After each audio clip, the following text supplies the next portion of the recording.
Shalom, saya akan sharing firman Tuhan Yesus Kristus buat saudara.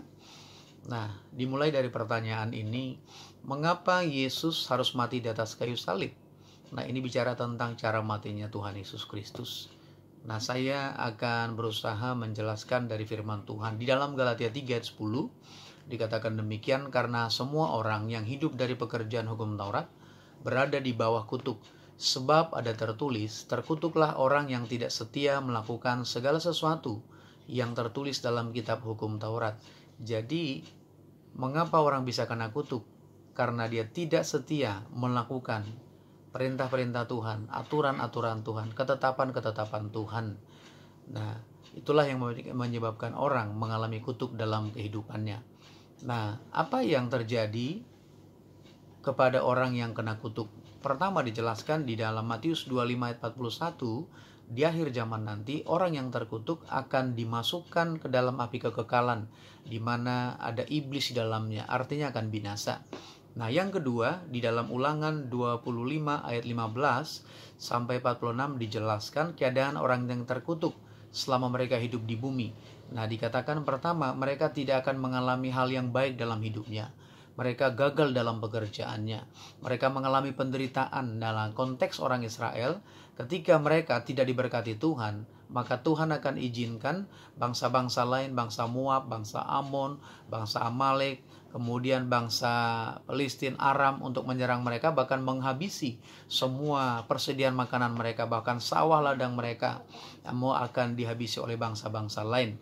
Nah, itu yang menyebabkan adalah kutuk. Nah, jadi kutuk sebenarnya adalah keterpisahan seseorang daripada Bapa di sorga. Dia terpisah, jadi Bapa tidak bisa menjamah orang tersebut. Bapa tidak bisa menyatakan berkatnya kepada orang tersebut.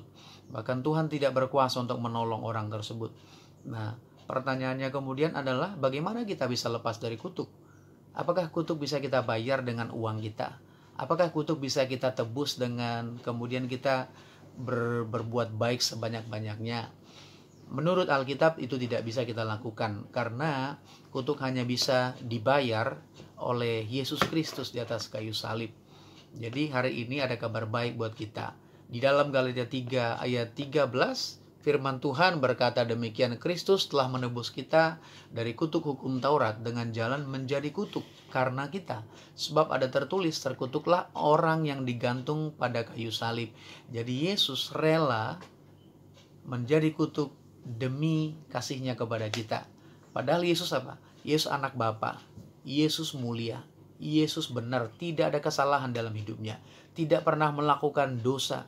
Bahkan Yesus adalah penguasa sorga. Dia yang punya kerajaan sorga. Tapi dia rela menjadi kutuk di atas kayu salib. Nah, ini menjadi suatu berkat buat kita yang percaya kepada Yesus Kristus. Saudara bisa bayangkan gak, seandainya Yesus tidak mati di atas kayu salib, tidak ada satupun manusia yang lepas dari kutuk. Semua manusia akan binasa. Semua manusia akan mengalami kehidupan yang jauh daripada yang baik, jauh daripada berkat. Nah, oleh sebab itu hari ini saya ingin berkata kepada kita semua, biarlah kita menjadi percaya sungguh-sungguh kepada Yesus. Nah, kemudian di dalam Roma 9 ayat 23-24 dikatakan demikian, bahwa sebenarnya Tuhan sudah memilih kita dan akhirnya memanggil kita untuk menerima kemuliaannya. Kita adalah anak-anak Bapa, kita adalah benda-bendanya Tuhan, disebut di sana. Nah, kemuliaan apa yang Tuhan sediakan bagi kita? Yaitu kita hidup menjadi satu dengan Bapa, kita hidup menjadi satu dengan Yesus karena iman kepada Yesus Kristus.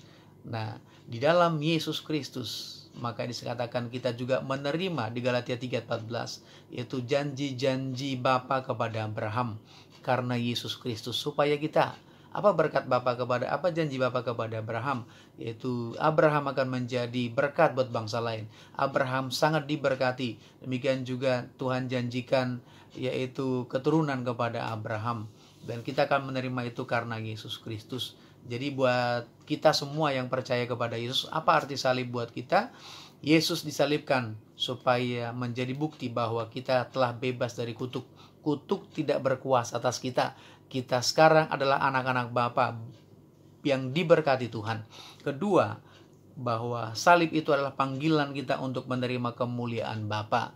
Nah, malam hari ini saya percaya kita semua diberkati dan kita bebas dari kutuk dalam nama Yesus. Haleluya. Amin.